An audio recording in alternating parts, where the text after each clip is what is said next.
Hey everyone, welcome back to episode number 57 of the Beginner to Master Speedrun.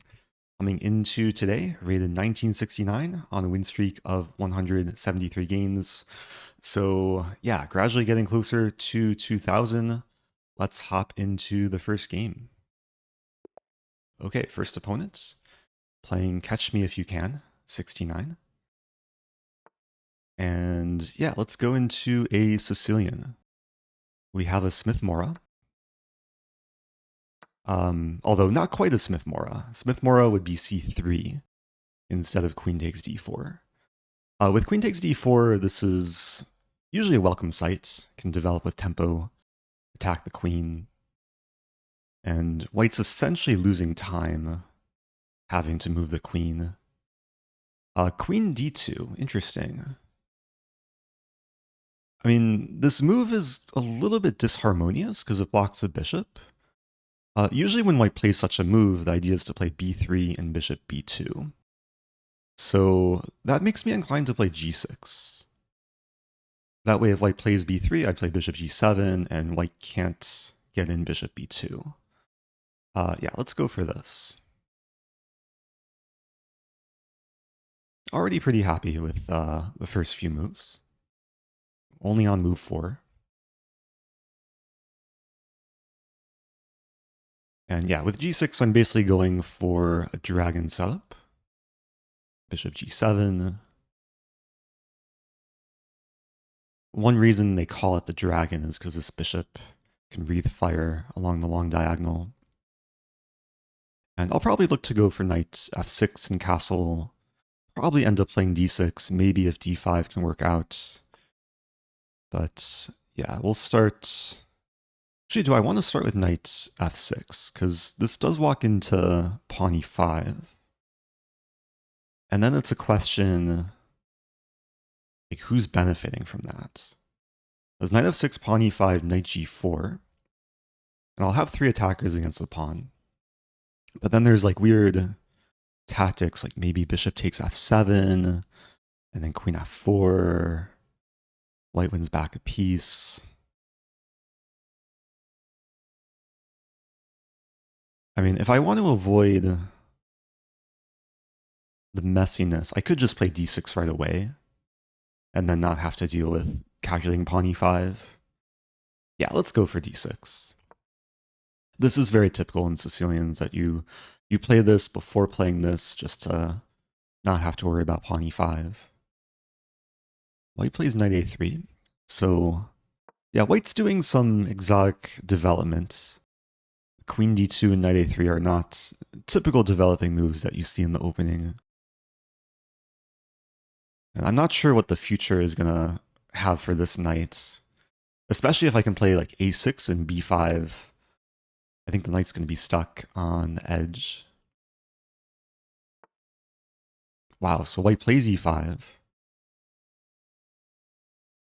That is a move. I honestly thought I prevented it, but I guess now we're seeing one of the benefits of queen d2 is I don't have queen a5 check to potentially attack and win e5. And if I take with pawn, then takes, and then I either have to take with king and lose my f pawn, or take with knight and lose my e pawn. I mean, do I have... I don't think this works. At the very least for white, there's bishop takes f7 and queen d5. I mean, the safe option is probably to take with knight, and then allow takes and then castle. I'm also wondering about taking after queen takes d8 takes with king, and then take and then e6 to try and trap the bishop. But white doesn't have to take on f7 there. I'm also considering this. So takes.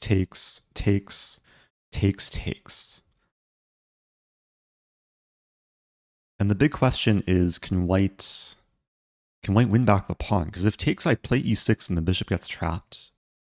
If white doesn't take on f7, I think I'd still go for e6 and king e7. And maybe it's okay. Is white just bluffing me? Can I just win the pawn? We trade queens. I'm going to go for it. It is potentially risky.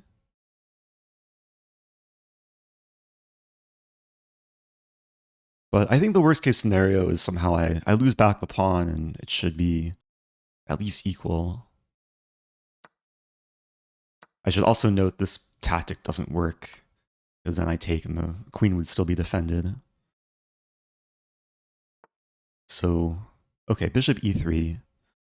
That's very logical. And now I'm realizing, like, if I play e6, like castles, there is a lot of initiative. Knight b5 coming, if king e7, bishop c5. Yeah, I have to be really, really careful. If I start with this, that looks wrong. Yeah, I actually don't like my position. I think I've underestimated white's compensation. So, probably have to do some damage control. I'm thinking bishop d7. Nah. Maybe e6 and then bishop d7.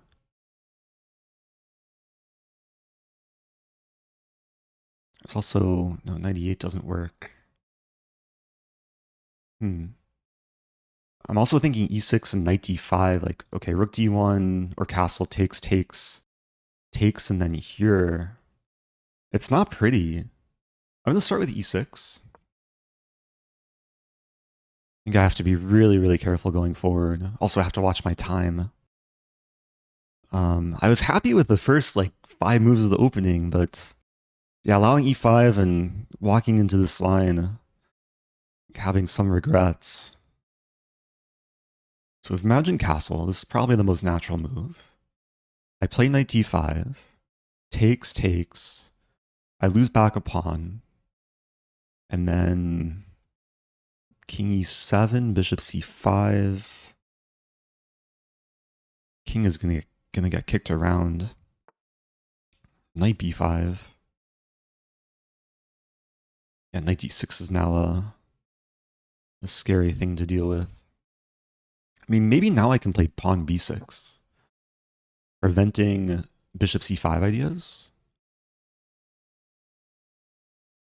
And a big part of playing this position is preventing white's threats. So b6, rook d1, king e7. Knight c7, rook b8. Let's go for it. Does this move work? Knight takes a7. It's terrifying. Takes, bishop takes, rook c7. I think I hold on there. Like white might be able to just take and then have rook and 2 pawns for knight and bishop. Honestly, I probably wouldn't be so disappointed with that line. And white's going for it. I think I have to take. I mean, king b7 or king c7 doesn't look right. Let's go for this. So the position's transforming.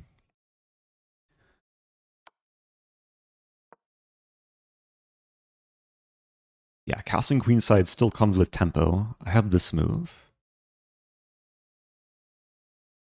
And I mean, I'm pinned all over the place. I'm pinned on the d file, pinned on this diagonal, but everything is pretty much defended.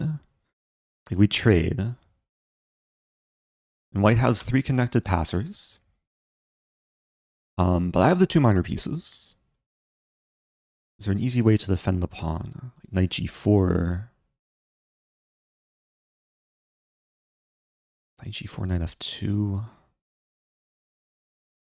Knight g4 might actually be playable.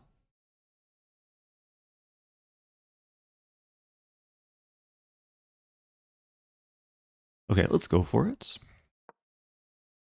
I'm trying to see some initiative. Rook e2 is a smart move. They like bishop c6. h3 might be coming. I feel like I'm in a little bit of trouble, but it's one of these positions where all three results are possible. h3 I think is a fine move. I mean, do I have to play this? If I play this, rook takes pawn, win something back, knight e4, rook a5.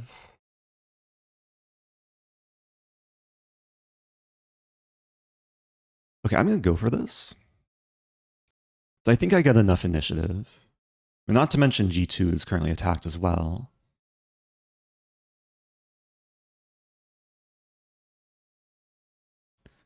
But I'm thinking after rook takes e5, I play knight e4, attacking the rook and attacking the f pawn.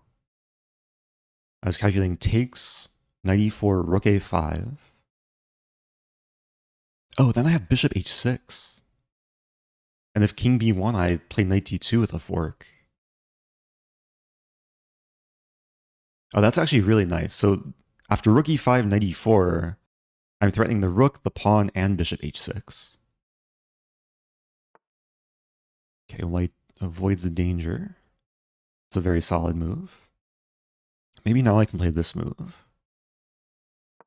Centralizing the knight, defending the pawn. Maybe preparing this. Okay, white takes, so... Yeah, now I'm feeling a bit better. So I've undoubled the e-pawns. I have the bishop pair. Get the rook to pressure the queen side. And now white only has the two connected passers. But they're really not so dangerous. And I think the plan is just to push my pawns. e4 coming soon. I have this move too. I can't take because rook e7. If I play bishop h6, there's g3.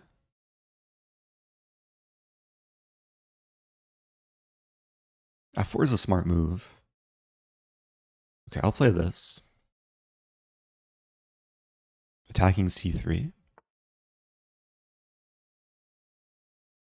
Now there's an idea to put the bishop on d3. I have to watch out. Like if rook e3, I can't play bishop d3 because takes in rook e7. Yeah, white's being very tricky. But I can play this move. Always have to watch out for the pins. Thankfully, I'm pinning the c-pawn, so white doesn't have c4. And if I can get this move in, then I think everything will be under control. And then I can start targeting c3. Rook c8, maybe eventually pawn d4. My opponent has time to think, but they maybe should have used more time earlier, like before going for this imbalance. I have 2 minutes left. Hopefully enough time to convert the advantage. Yeah, bishop d3. We might see rook takes d3. Might be one of the best tries. I don't think I am actually threatening d4. And d4 is an idea, but I think that would just provoke rook takes d3, and then white would end up winning the d-pawn. It should still... I mean, that should be winning for black. I think I would rather prepare d4 a different way. Maybe start with this. Calculating a funny line. Pawn b4, bishop takes c3. Oh no, never mind. I was thinking maybe I force a king to d4 and checkmate on c4, but not quite a forcing line. Also, b4 hangs a4.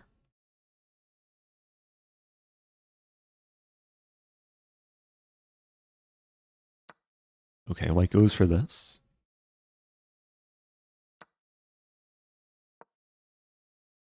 So now I do want to infiltrate with the rook. Do have to watch the A pawn. Takes.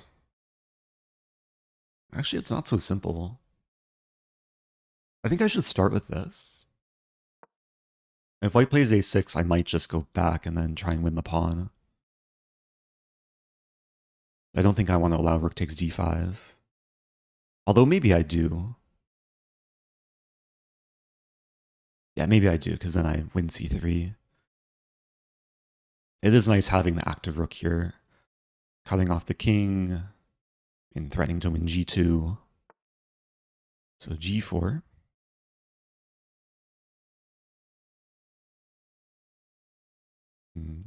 Takes. I think I'll just take and then play rook f2. White's not taking back immediately. But rook f2 attacks the pawn. We are trading down a bit. So rook takes d5, I'll take on c3. Getting deeper into the endgame. As long as I can keep this pawn, it should be fine. Wow, rook d3. Play this. I didn't want to play this because rook d6. Now I'll take. Oh, very clever. Play this. Maybe this.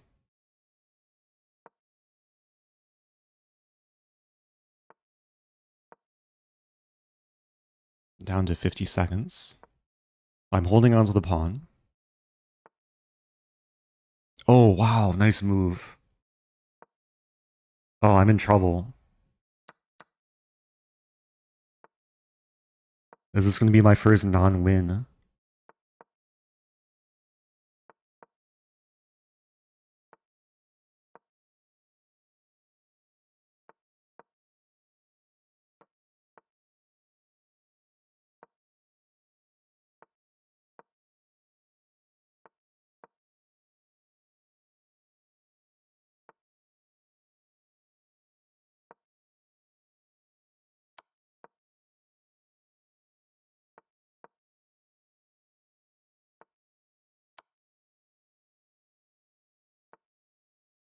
White's playing great.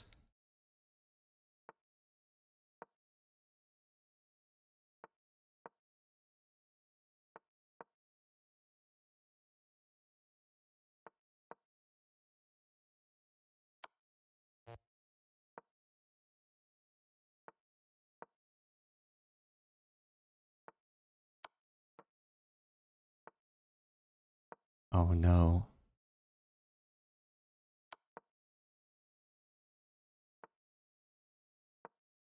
I'm in trouble.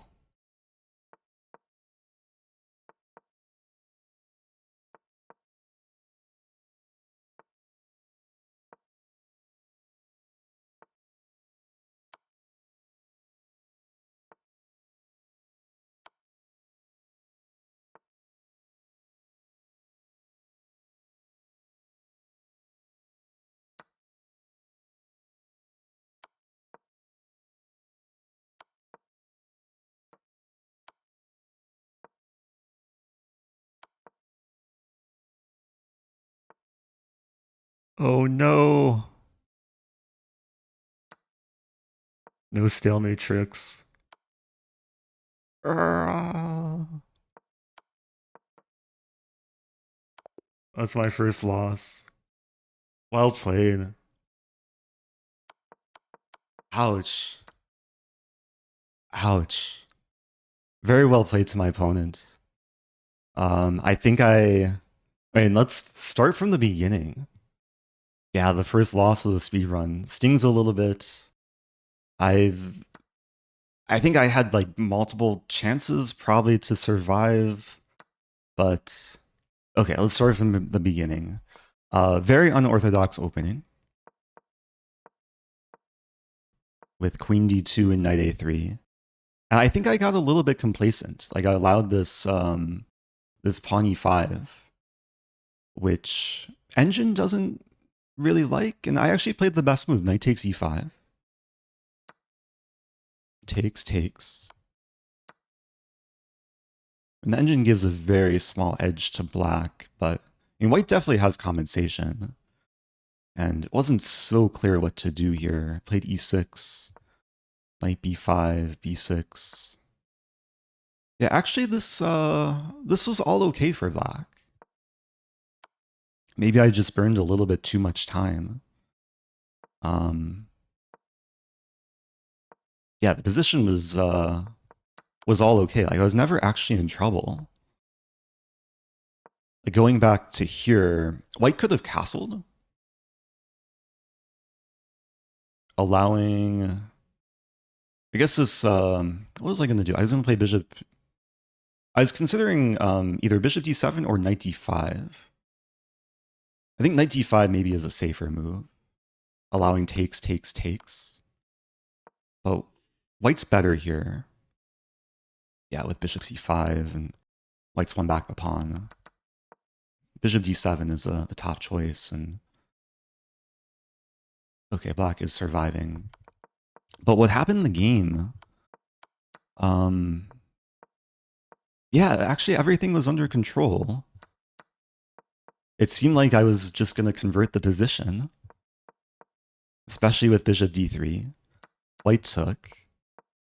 And I mean, big kudos to my opponent for like not giving up. g4 was resourceful, a6. I guess here I could have taken. Yeah, looking back, this is actually like much simpler because a7 and I just move here. I think I was seeing ghosts. King b6, allowing takes was not the right approach. I thought I was happy to simplify.